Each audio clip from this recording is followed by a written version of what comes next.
Ready? I just make sure she didn't need another one. All right, I'd like to welcome everybody here at the Odessa Police Department. We've been doing a 6 weeks operation, arresting people. The marshal will speak in a few minutes about that operation. But first off, I'd like to recognize people behind me. Assistant Chief Deputy U.S. Marshal Lucy Schott, Sheriff Mark Donaldson, Marshal Robert Almonte, Chief Burton, Sheriff Painter, Deputy Chief Gerke, and Supervisory Deputy U.S. Marshal Steve Clark. Marshal. Thank you. Good afternoon, everyone, and thank you very much for coming out to the press conference. And Chief Burton, thank you very much for hosting the press conference here, and thank you, Sheriff Donaldson, for participating. Sheriff Painter also for participating in this press conference. Sorry. That's my cue. Okay, now we're ready to go. Don't worry about it. The United States Marshal Service concluded a 6-week operation. This was a nationwide operation targeting violent offenders throughout the United States.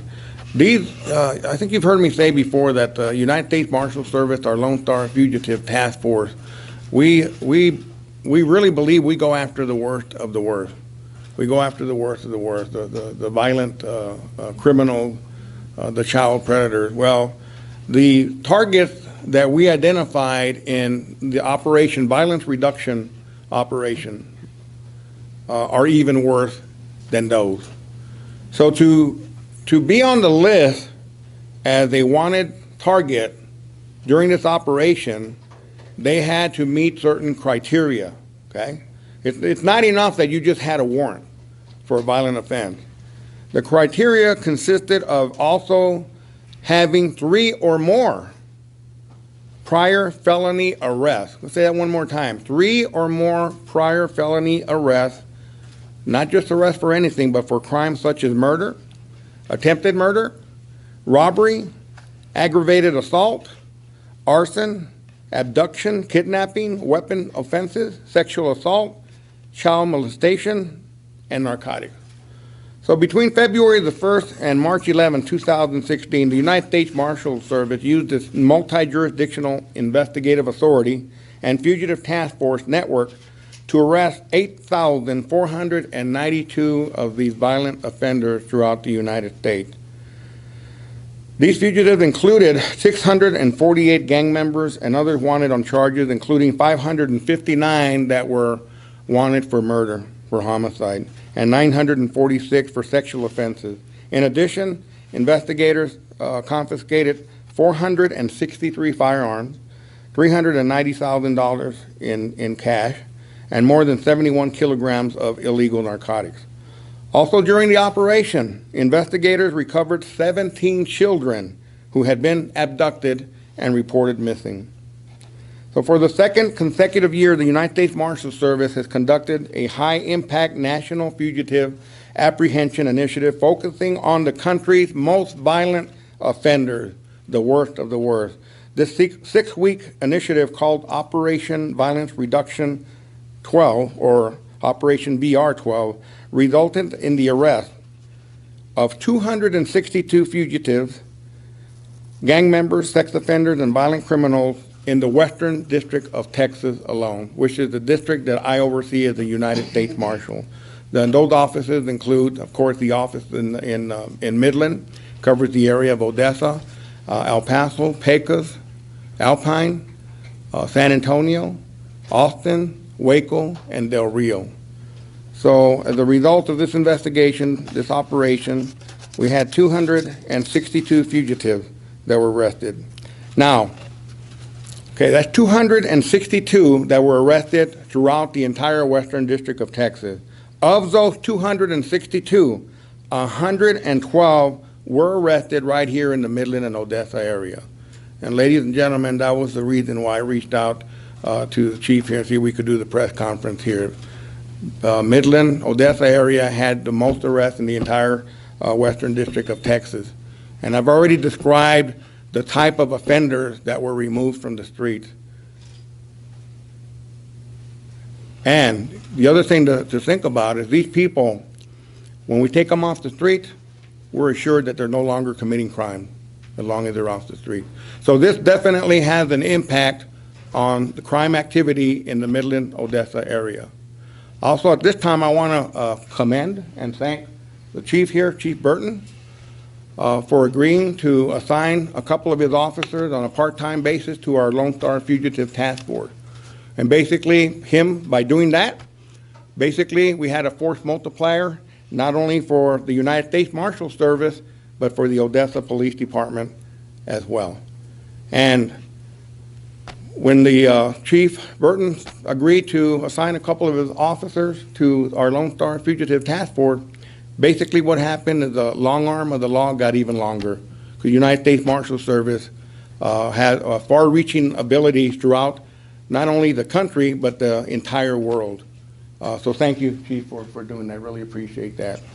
And of course, the other agencies represented here have also and are also participating in our task force and have done so for quite some time now.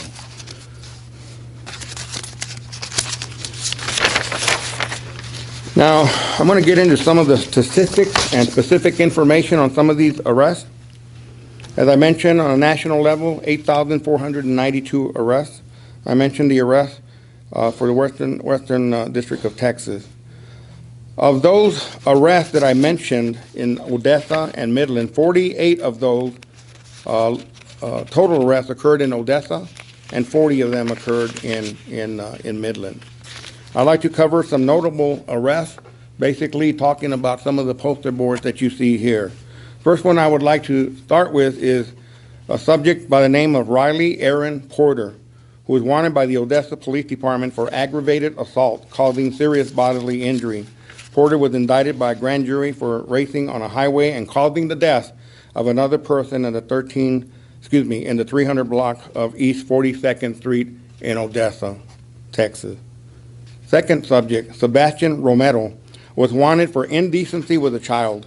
Romero's warrant was issued at the conclusion of an investigation by the Ector County Sheriff's Office, where Romero was alleged to have had sexual contact with a child under the age of 7. Next one is Nick Valentin Lorez, if I'm pronouncing that correctly, it's L-A-R-E-Z, was wanted for sexual assault of a child. Lorez's warrant was obtained by the Odessa Police Department following an investigation alleging that Lorez had sexually assaulted a female under the age of 15. The next one is Megan Leanne Garza. She's on the very end over here. She was wanted for 12 counts of attempted capital murder of a police officer. Garza's indictment stemmed from an incident in late December 2015 on Custer in Odessa, Texas, where 2 Odessa police officers were shot in the line of duty, and thank God that they survived the shooting and will be apparently making a full recovery. Megan was charged with 12 counts of attempted capital murder. You heard me state that 2 officers were shot. Well, a total of 12 officers were at the scene when shots were being fired. So she had an active role in participating with the accomplices. So she was also charged for her involvement in that.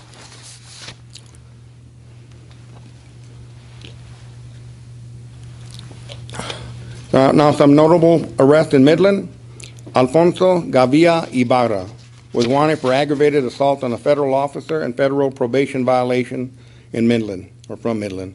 During the arrest of Ibarra for federal probation violation, Ibarra and his girlfriend attempted to flee in a vehicle and assaulted Deputy U.S. Marshals.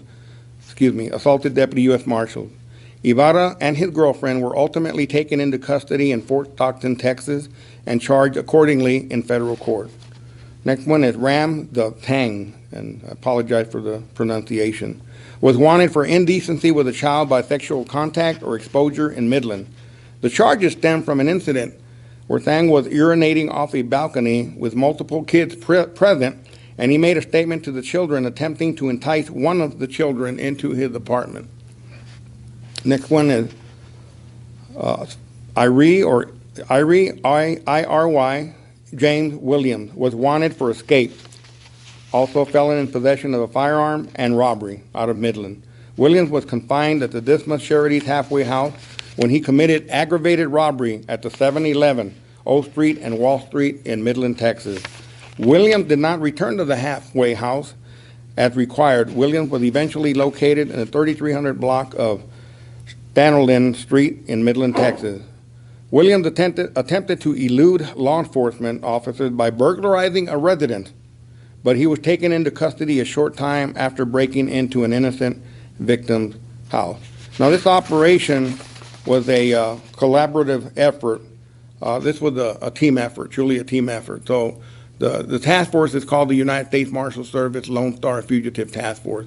But I got to tell you that our task force would not exist. All of these high-profile arrests would not have been made in participation of all of the law enforcement agencies, especially the police department and the sheriff department in both Odessa and Midland. So I want to thank all of you for your participation over the years, sheriffs and chief, for helping us out. It's truly a team effort, and I really think this was an extremely successful operation. And I'm going to go ahead and end my comments there. However, at this time, I'd like to turn it over to Chief Burton and for any additional comments. Chief? Thank you, Marshal. Thank you so very much for taking time to come this afternoon. And let me begin first of all by extending our thanks to you, Marshal, and to everyone associated with the U.S. Marshal's Office here in the Western District. As has been stated, this was truly a team effort, and without the reach and authority of the U.S. Marshal's Service, this kind of operation would be impossible for local law enforcement to engage in individually. And I'd also like to thank Sheriff Donaldson and Sheriff Painter for their participation in the task force on an ongoing basis in order to do something about violent criminals here in our community. As the U.S. Marshal stated, and the numbers indicate, we're sending the message here very strongly that we're serious about doing something about violent crime and violent criminals here in the city of Odessa, here in Ector County, and in the Permian Basin in general. And we mean business. This is just the first of many efforts that we're engaged in with our federal partners from various agencies in order to do something about violent criminal behavior here in the city of Odessa. This sends a message that regardless of who you are or at what point in time you may have engaged in your conduct, sooner or later we are going to seek you out, we are going to find you, and you are going to jail. And this is important for the safety of our community and the protection of our citizens. And let me once again extend my thanks to all of the partners here and all of the law enforcement agencies that participated, because without a team effort, this type of thing would not be possible. Thank you very much. Thank you, Chief. Marshal, Sheriff? Sheriff Donaldson, would you like to say anything? Sheriff Payne? Well, I want to express my thanks on behalf of the citizens of Midland County to the United States Marshal's Office, the Sheriff's Office in Ector County, the Chief in Midland County, in the Midland Police Department, and Chief Burton here out of Odessa. A tremendous job that they did providing the assistance to help us get some of these bad criminals off the street. This protects not only the citizens, but it protects our children. And you can't ask for anything better than that. And I think the working relationship between law enforcement agencies among the people in the Permian Basin in the western state of Texas is exemplified here today by what you see. And when you get people like these off the street, you protect a lot of people. And these people are going to be gone for a long, long time. And I'm very happy and very proud to be a part of it. Thank you. Thank you, Sheriff. Thank you, Marshal. Appreciate your help. Thank you, Sheriff. As been stated several times, this truly was a team effort. And I started my law enforcement career 37 years ago with another local police department, the El Paso, Texas Police Department. And I recognize the value of the relationship with the media.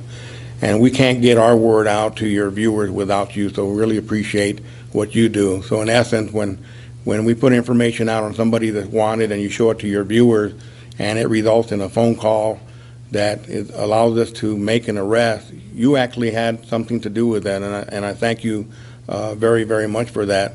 And on that note, a message for all of the other criminals that are out there, people that have outstanding warrants, is it's better if you turn yourself in to any of the departments here in Odessa, Police Department, Sheriff Department, also in Midland, Police Department, Sheriff Department.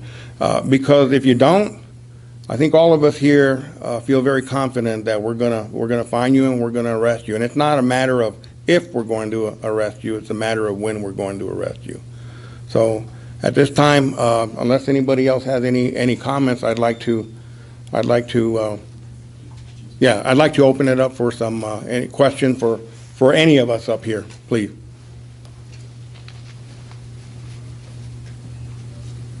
Wonder, did social media have any help in this investigation?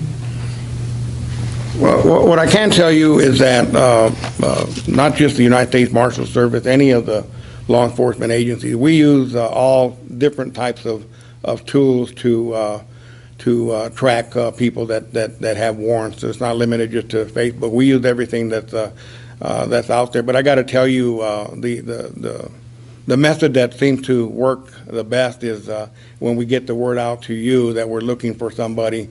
That usually is more productive, and it occurs in a more timely manner as well. And what sorts of things did you do in this operation that you didn't do before? Or is this a special operation that you used some special efforts to track these people down? Well, there's a lot of planning involved in this operation. We had a lot of planning that actually started at the end of last year. And actually, I'm not just talking about the operation done in the Western District of Texas. I'm talking about the operation that took place across the entire country, because we had to take care that we really targeted those violent offenders that had 3 or more of those offenses that I described to you early. So we had some that were eliminated because they had 2 but not 3. So at some point we had to cut the line there. So there was a lot of, I guess what I'm trying to say, a lot of research went into putting this operation together. So, I think that's what made it successful. And really the other most successful part of the investigation is that we were able to take so many of them off the streets. So do you have more operations like this planned in the future? Yeah, absolutely, absolutely. These operations will continue throughout the Western District of Texas. We've already talked about conducting more operations here and in Midland and Odessa, because we realize that the people that we arrested, over 200 here in the Midland, Odessa area, there's more of them out there. So absolutely, we're always planning for future operations. I have a question. Odessa has been famously, put on list with very high crime. We're going to have a new sheriff in Ector County soon. So how? It ain't that soon. Isn't that like next year? Yeah. So how are the efforts going to be, done with the new sheriff, and what role will Sheriff Donaldson will have with the new sheriff that's coming? How will he bring him up to rate? Well, I can tell you this, is nothing's going to change. I guarantee you the new sheriff that comes in January, that he will continue on doing what we've been doing for the last 16 years, is working with the marshal's office and getting things taken care of and getting these people arrested. And when you were making your comments, I was trying to get your attention to tell you, you realize he's here. He's here in this room. But I got to tell you, I'm hopeful just because of what the sheriff said. And actually, we had a conversation earlier, and he told me the same thing. And I don't know, you remember, Sheriff, when I first became the marshal, sheriff chief, one of the first things I did was come out and visit, introduce myself to them, because I did want this to be a partnership and a team effort. So I'm not looking forward to the sheriff leaving, Donaldson leaving. I really am not. We've enjoyed a great working relationship. He's done a tremendous job. Anything we've asked for, he's been there to assist us. So I'm real happy to hear that nothing's going to change. Thank you. Thank you, Sheriff. Any other questions? Thank you. Appreciate everybody coming. There's a a handout at the back of the room that has a list of all those that were arrested in our area, their names, age. All these wanted posters are also in there, so you can take those back. And then there's a copy of the national press release that you can pick up at the back if you need any more information on these cases or any kind of photos. Also on that press release is a link to our website where there's some B-roll footage and some photos of the national operation and that little more information for you, Sue. You can pass that along. But thank you all for coming. Thank you all very much for coming. Appreciate it. Chief. Thank you. Yes, sir. Yeah, that was great. Nice job.